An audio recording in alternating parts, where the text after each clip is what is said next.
Hello student, today we will learn class 12 commerce account. Okay, in account our topic is running change in profit sharing ratio among the existing partners. In this chapter we have studied about gaining ratio and gaining ratio and sacrifice ratio. Okay, how we will calculate gaining ratio and sacrifice ratio we have studied about both. Okay, now in this video we will learn today revaluation of assets and liabilities. Revaluation means पुनः मूल्यांकन. Okay, किसका? Assets and liabilities का. पहले हम ये समझे revaluation कब किया जाता है असेट्स और लाइबिलिटीज का. ठीक, जब पार्टनरशिप में नए पार्टनर को एडमिशन दिया जाता है, ठीक, उस समय असेट्स और लाइबिलिटीज का वास्तविक मूल्य निकाला जाता है.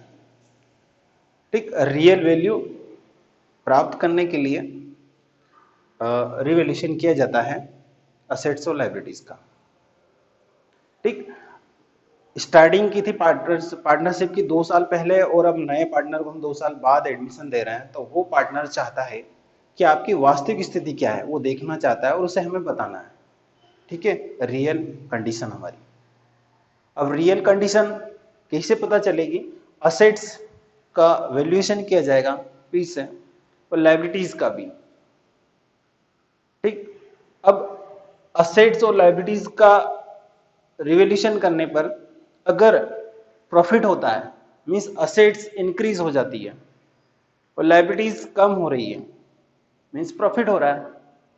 प्रॉफिट होगा तो जो ओल्ड पार्टनर है, ओल्ड पार्टनर्स के कैपिटल अकाउंट में वो प्रॉफिट क्रेडिट कर दिया जाएगा रिवैल्यूएशन प्रॉफिट को. ठीक है, अगर लॉस होता है रिवैल्यूएशन के कारण तो उस लॉस को पार्टनर्स कैपिटल अकाउंट में, ओल्ड पार्टनर्स कैपिटल अकाउंट में डेबिट कर दिया जाएगा. ठीक है, इस प्रॉफिट और लॉस का कोई लेना देना नहीं रहेगा न्यू पार्टनर से. ठीक है, न्यू पार्टनर को ना तो प्रॉफिट मिलेगा रिवैल्यूएशन का, ना ही लॉस मिलेगा. ठीक, अब रिवैल्यूएशन करने पर असेट्स और लाइबिलिटीज की जो वैल्यू इंक्रीज और डिक्रीज होती है उसके लिए एंट्री करना है हमें. ठीक, entry first I have written here result of revaluation.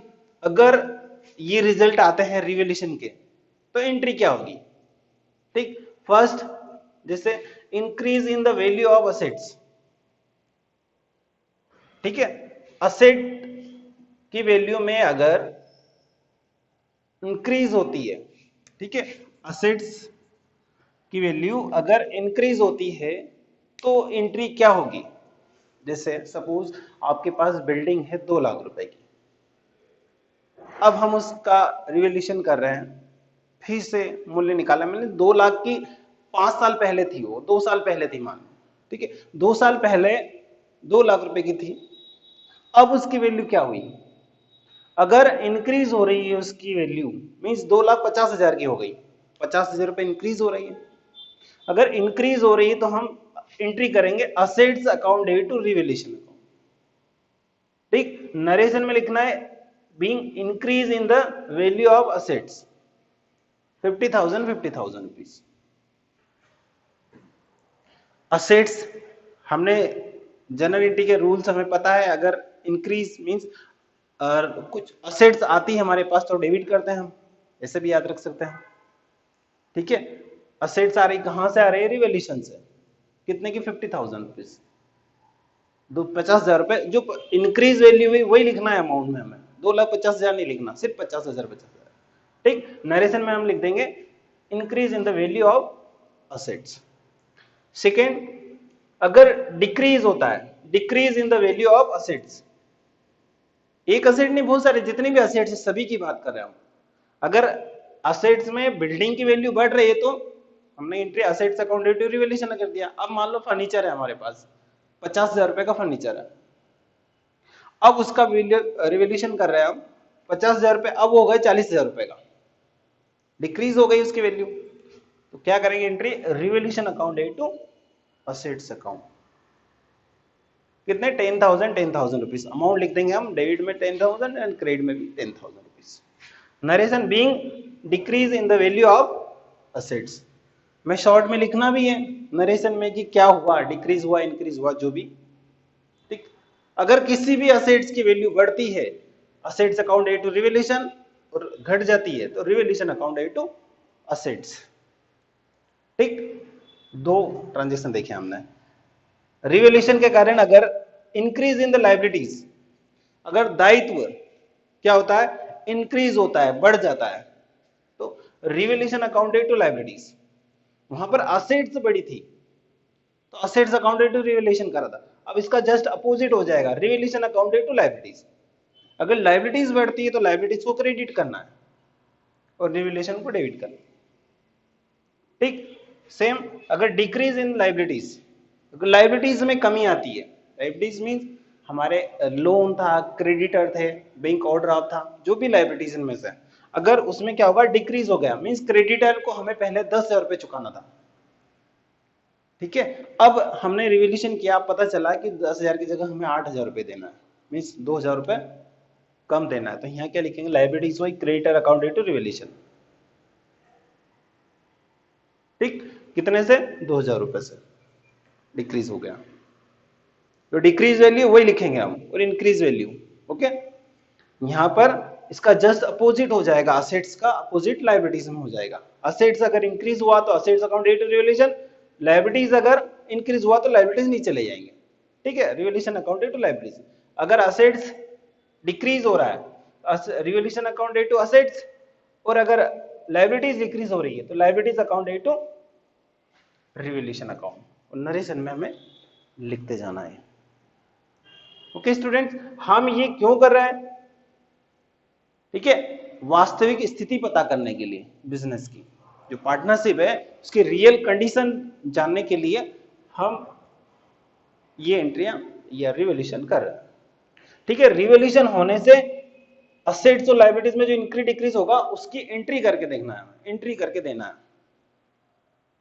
ठीक। इन एंट्री के द्वारा ही हमें रिवैल्यूएशन अकाउंट बनाना है इस चैप्टर में, पुनः मूल्यांकन खाता, ठीक। उससे हमें डायरेक्टली, जैसे इससे भी हम पता कर सकते हैं प्रॉफिट और लॉस, ठीक है, वैल्यू बढ़ रही है उसको इंक्रीज को एक साइड में, डिक्रीज को एक साइड में करेंगे। अगर लायबिलिटीज डिक्रीज हो रही तो वो एक तरह से हमें प्रॉफिट ही हो रहा है, ठीक है, कम देना है हमें उसे, और अगर इंक्रीज हो रही तो इनडायरेक्ट एक्सपेंसेस ही हो रहा है, ठीक है। उससे कारण अगर प्रॉफिट और लॉस हो रहा था इससे ही पता कर सकते हैं हम, नहीं तो फिर रिवैल्यूएशन अकाउंट बनाना है हमें, उसमें डायरेक्टली हमें पता चलेगा रिवैल्यूएशन के कारण प्रॉफिट और loss. Okay student, now we have completed 4 results, okay. 4 प्रकार देखिए, इसके आगे भी है, वो भी हम समझ रहे हैं नेक्स्ट वीडियो में। Okay student, now 5th result of revaluation is assets not show in the balance sheet। अगर बैलेंस शीट में कोई सी असेट्स शो नहीं की जाती है, हमें पता रिवैल्यूएशन करते समय ऐसा पता चला, या असेट्स, एक असेट्स ऐसे निकली जो बैलेंस शीट में शो नहीं है, ठीक है, तो उसके लिए हम एंट्री करेंगे unrecorded assets account debit to revaluation account. जैसे इसमें कोई सी मशीन है जो मशीन हमें बैलेंस शीट में शो नहीं की गई है और पता चला है कि इसे लिखना है, ठीक है, तो हम अनरिकॉर्डेड नहीं, यहाँ machinery account debit to revaluation ये एंट्री कर देंगे, means unrecorded assets account debit to revaluation. Narration लिख देंगे assets taken into account being omitted, ठीक है। 6th है liability not show in the balance sheet. अब ये भी हो सकता है असेट्स शो नहीं हुई तो लायबिलिटीज भी ऐसा हो सकता है, अगर लायबिलिटीज नहीं दिख रही है तो उसके लिए एंट्री क्या होगी, revaluation account debit to unrecorded liability account, means उस लायबिलिटी का नाम लिखेंगे हम क्रेडिट में, ठीक। नरेशन लिख देंगे unrecorded liabilities brought into account, ठीक है, अकाउंट में लेकर आए गए हम कौन सी लायबिलिटीज को जो शो नहीं थी बैलेंस शीट में, ठीक। 7th है outstanding expenses show in adjustment, ठीक है, अदत्त कुछ खर्चे थे, आउटस्टैंडिंग या अदत्त खर्चे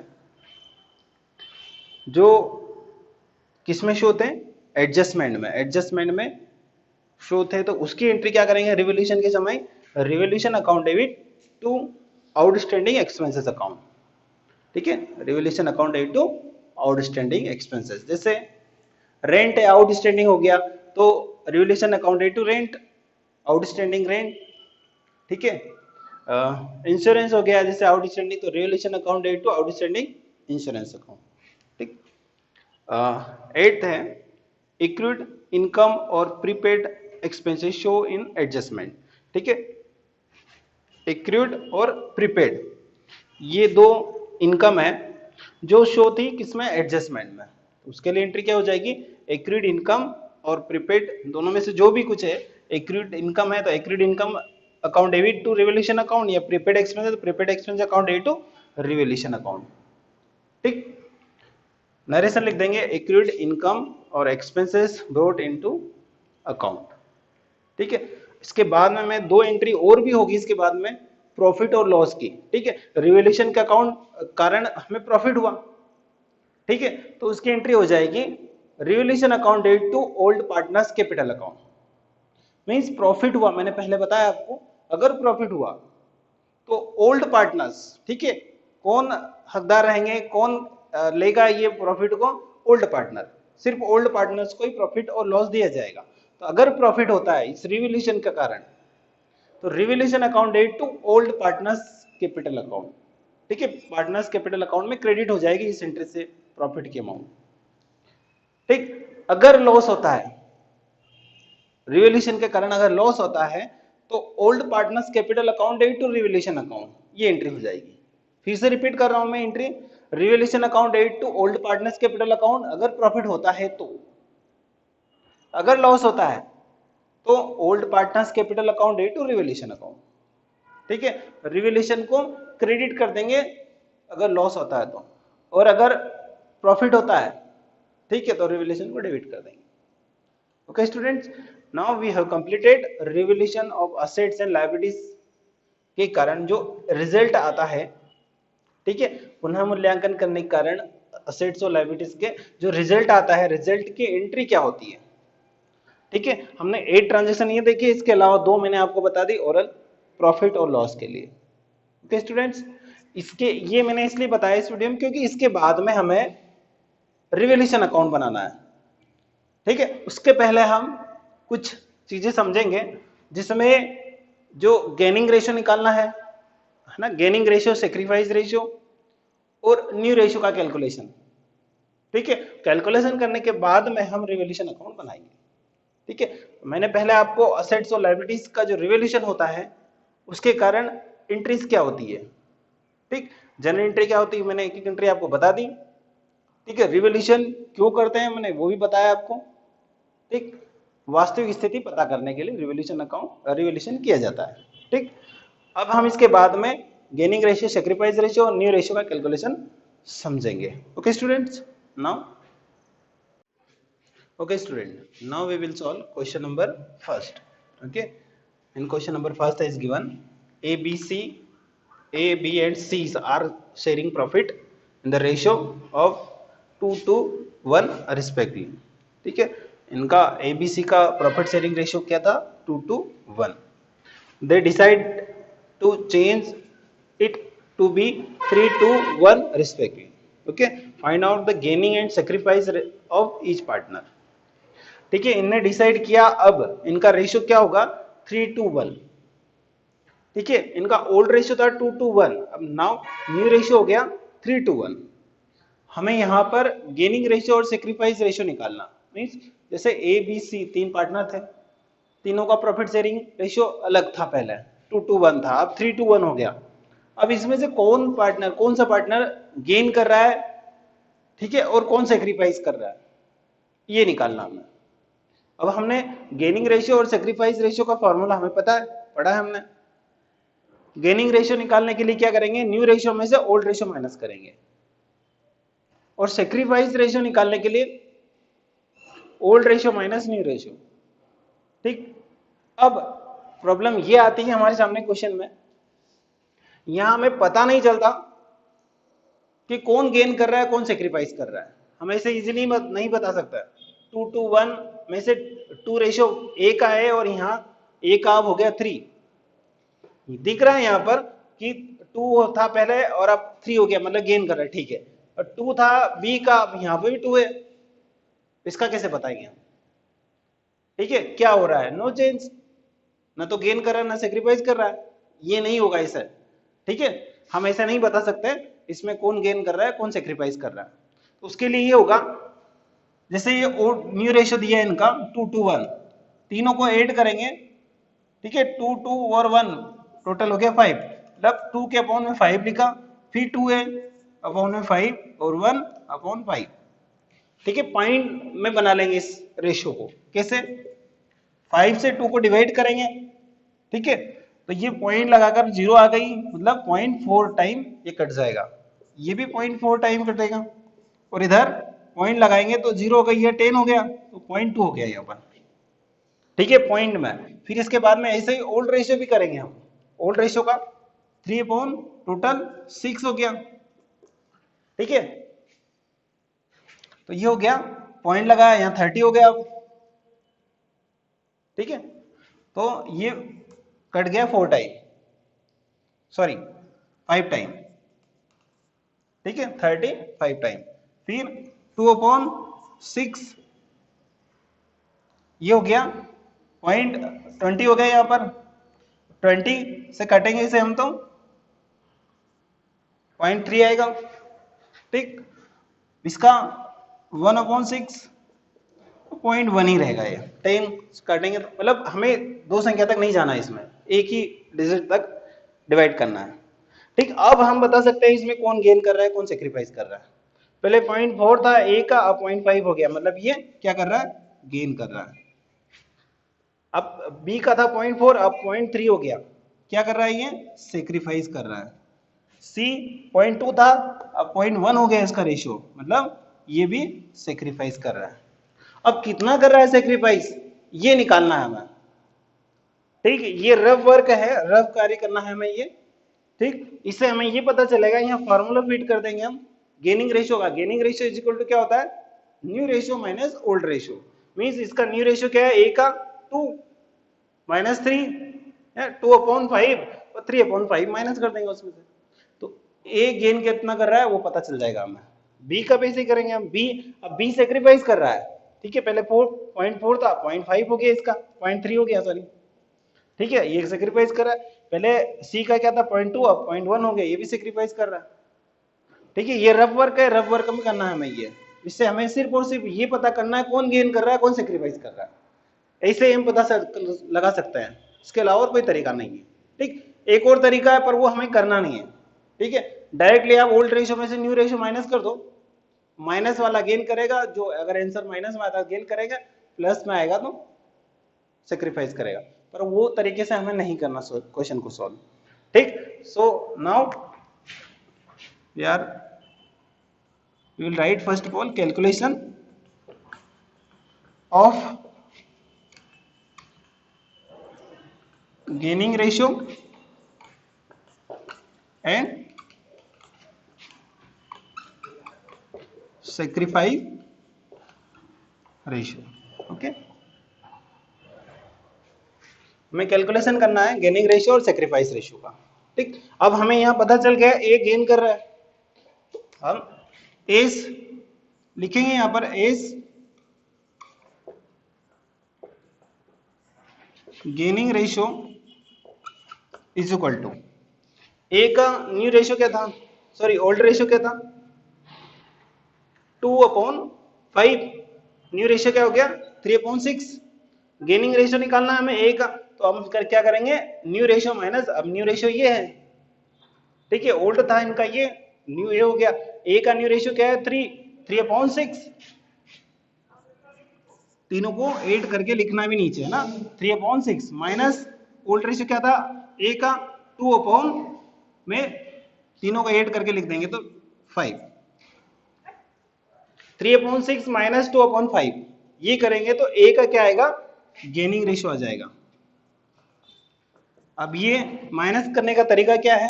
एलसीएम लेना, 6 और 5 का डायरेक्टली माइनस नहीं कर सकते हम। ठीक, 6 और 5 का एलसीएम लेंगे। ठीक, या एलसीएम नहीं लेना हो तो दोनों को इंटू कर लें, ठीक है, 3 तरीके बता रहा हूं मैं आपको इसको माइनस करने के। पहला, दोनों का एलसीएम लेना, एलसीएम नहीं लेना हो तो दोनों को इंटू कर दो और जो संख्या आएगी वो लिख दे यहां पर। अगर वो भी नहीं करना तो इनमें से जो छोटी संख्या है 6 और 5 में 5 छोटा है, ठीक है, 5 का टेबल इतने टाइम बोले जब तक वो संख्या जो संख्या आएगी वो 6 से डिवाइड हो जाए, ठीक है। हम यहां पर डायरेक्टली इनटू करके लिखते हैं, ठीक, 30, ठीक, दोनों का एलसीएम कितना 30, इनटू करके लिख लिया हमने। अब 6 से 30 को डिवाइड करेंगे, कितने टाइम कटेगा ये 5 टाइम। 5 से 3 को इंटू भी करेंगे, ठीक है, तो ये हो जाएगा 15 माइनस 5 से 30 को डिवाइड करेंगे तो कितने टाइम 6 टाइम, और 6 इंटू 2 12, ठीक है। अब कितना हो गया 15 माइनस 12 3/30 एज गेनिंग रेशियो, ठीक। उसे छोटा भी कर सकते हैं, बाद में करेंगे हम वो। बी के लिए करना है आप, बी क्या कर रहे हैं यहाँ पर सेक्रीफाइस कर रहा है, ने निकाला बी सेक्रीफाइस रेशियो। अब सेक्रीफाइस रेशियो निकालने के लिए क्या करना है, old ratio minus new ratio. B का ओल्ड रेशियो क्या था 2/5, अब कितना हो गया 2/6, लिखेंगे यहां पर 20 sacrifice ratio is equal to 2/5 minus 2/6। LCM 30, 5 से 30 को डिवाइड करेंगे 6 और 2 से इंटू करेंगे 12। 5 से 30 को डिवाइड 6 से 30 को डिवाइड 5 और माइनस हो जाएगा ये 10, 2/30। बी सेक्रीफाइस रेशियो आ गया। सी के लिए करेंगे अब, सी भी सेक्रीफाइस कर रहा है, फिर लिखेंगे हम C sacrifice ratio is equal to, old ratio क्या था सी का 1/5, न्यू रेशियो क्या हो गया 1/6, ओके। एलसीएम 30, ये हो जाएगा 6 माइनस 5 हो गया 1/30, ठीक है। अब यहां लिखना है हमें ए बी सी गेनिंग, ये आप यहां पर डायरेक्टली नहीं लिखते हो, हम वहीं बता दें, क्योंकि यहां पर लिखेंगे हम गेनिंग सेक्रीफाइस तो कंफ्यूजन होगा। डायरेक्टली हम बता सकते हैं यहां पर 3/30, 2/30 और 1/30। ए का गेनिंग रेशियो है 3/30, मींस 3/30 पार्ट्स वो गेन कर रहा है, ये प्रॉफिट शेयरिंग रेशियो चेंज होने के कारण। 2/30 बी सेक्रीफाइस कर रहा है और सी 1/30 सेक्रीफाइस कर रहा है, ठीक है। हमें इस तरह से गेनिंग रेशियो और सेक्रीफाइस रेशियो निकालना है। Okay students, now we have completed question number first.